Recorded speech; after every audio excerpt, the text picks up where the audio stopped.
Deixa eu botar na tela aqui rapidinho a pranchetinha para a gente falar da questão tática do time um instante. E eu já volto para a galera aqui do chat, tá? Deixa eu tirar aqui a classificação que a gente já viu. Depois eu volto com ela para audiência rotativa. Cara, vamos lá. A minha dúvida, antes do jogo rolar, era se o Vasco ia manter o 4-2-3-1 ou não. Se jogaria num 4-3-3. Por que isso? Qual a diferença dos dois? Eu vejo muita gente se confundindo constantemente sobre isso, inclusive. A diferença, cara, é o alinhamento dos volantes. Vou mostrar para vocês aqui. O 4-2-3-1, que foi o que o Vasco jogou hoje, e tem jogado sempre com o Rafael Paiva, é essa estrutura aqui. Qual é a diferença? Você tem uma dupla de volantes que jogam lado a lado. Lado a lado. Você não tem a figura do primeiro volante, a não ser numa saída de bola. E aí você pega um jogador que tem mais qualidade e bota ele para baixar ali. O Sforza fez muito bem isso. Mas, além disso, isso gera uma diferença de posicionamento do 10. Você tem um 10. Você tem um meia central, que é o Payet, que joga à frente desses dois jogadores. Então, mais do que o alinhamento desses dois jogadores, você tem à frente deles uma outra peça. Isso configura o 4-2-3-1. Quando o Vasco vai marcar mais alto, é exatamente essa a estrutura do time. E o Vasco hoje marcou alto praticamente os 90 minutos. Então, você tinha essa estrutura aqui. E, claro, quando era necessário, os volantes do Vasco subindo aqui, ó. Vindo subir. E o Vasco muito bem. Repito aqui, para mim, João Vitor e Michael muito bem nas antecipações, sendo agressivos, não deixando o Bahia pegar esse jogo e jogar de frente, que é quando consegue acelerar.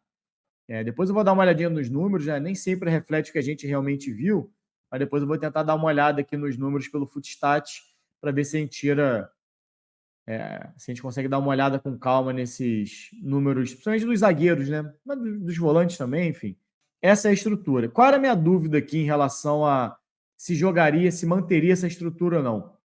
Porque no início da temporada, o Vasco jogou em alguns momentos num 3-5-2 ou 5-3-2. E essa estrutura com 3 jogadores no meio de campo, fosse com uma linha de 5 atrás ou não, ela tinha. No ano passado, por exemplo, o Vasco jogou no 4-3-3 ano passado. O time do Ramon Dias, que terminou a temporada, por exemplo, era Jair, último jogo, Vasco e Red Bull Bragantino. Jair, Paulinho e Payet. Não, perdão, no último jogo foi com o Praxedes e o Payet acho que mais aberto do lado esquerdo. Mas era grande parte dos jogos dessa estrutura. Iniciou o ano com Jair, Paulinho e Payet. Essa foi a mudança, inclusive, de posicionamento do Payet, saindo da ponta e vindo jogar por dentro. E aí você tem uma estrutura de 4-3-3, que é a figura de um primeiro volante e 2 interiores, 2 internos. Né? Pela direita, que era o Paulinho, que machucou. Ano passado terminou com o Marlon Gomes e Paulinho ali brigando por posição. E pela esquerda, o Payet. Quando o Paulinho machucou, quem jogou foi o Galdames. O Galdames foi contratado para a vaga do Paulinho, para fazer essa função de interior. E aqui o Jair não teve contratado, teve o Sforza, que acabou não vingando para ser titular. E o Zé Gabriel assumiu a titularidade aqui. Então o Vasco jogava com o Zé Gabriel, Galdames e Payet no Carioca. Em muitos momentos jogava assim, com o David aberto de um lado, Adson do outro e Verratti. Esse era o time do Vasco do Carioca. Então a minha dúvida para hoje era a função do Galdames. E como que aconteceu hoje com o Galdames? E para mim foi bom para ele. O Galdames não teve a obrigação de aparecer na frente. A gente não viu o Galdames chegando para finalizar, Galdames pisando na área, como foi que ele apareceu em muitos momentos no Carioca. Exatamente por quê? Porque quando o Vasco jogava no 4-3-3, ele e Payet tinham essa obrigação de construção. Mas o que acontecia com o time? Sobrecarregava o primeiro volante. Fosse quem fosse. Jair, Zé Gabriel, Sforza. Esse primeiro volante, ele estava aqui na contenção, mas até esses 2 jogadores voltarem, Payet e Galdames, gerava um buraco imenso e o Vasco sofria com isso. Então hoje, o Ramon não, o Rafael Paiva entrou com o Galdames, mas mantendo a estrutura de 4-2-3-1. Então ele jogou quase que o tempo todo atrás da linha da bola, não à frente da linha da bola, tendo que correr muito pouco para trás. Um dos raros momentos onde o Galdames teve que correr para trás foi exatamente no passe errado do Maxime, que gerou um contra-ataque do Bahia, ganhando essa bola já no campo de ataque, e a bola saiu nas costas do Galdames. E aí o Galdames já cansado, sem ritmo de jogo do segundo tempo, não conseguiu alcançar. Então, mas na maior parte do jogo, Matheus Cocão e Galdames assistiram o jogo de frente. O Bahia tentando sair e eles subindo aqui para pressionar. Né? Ou quando baixava, quando tinha que fazer a transição, eles estavam sempre mais recuados. O Bahia recuperava aqui. Né? Quando ganhou aqui foi quando conseguiu fazer o segundo gol. Então, isso facilitou para o Galdames fazer um bom jogo, principalmente no primeiro tempo, onde teve mais perna. Porque ele não teve que ficar percorrendo esse campo para ser um box-to-box. O Galdames não pode ser um box-to-box, não pode jogar de uma área a outra. Ele não tem essa capacidade física. E aí você fica pelo meio do caminho.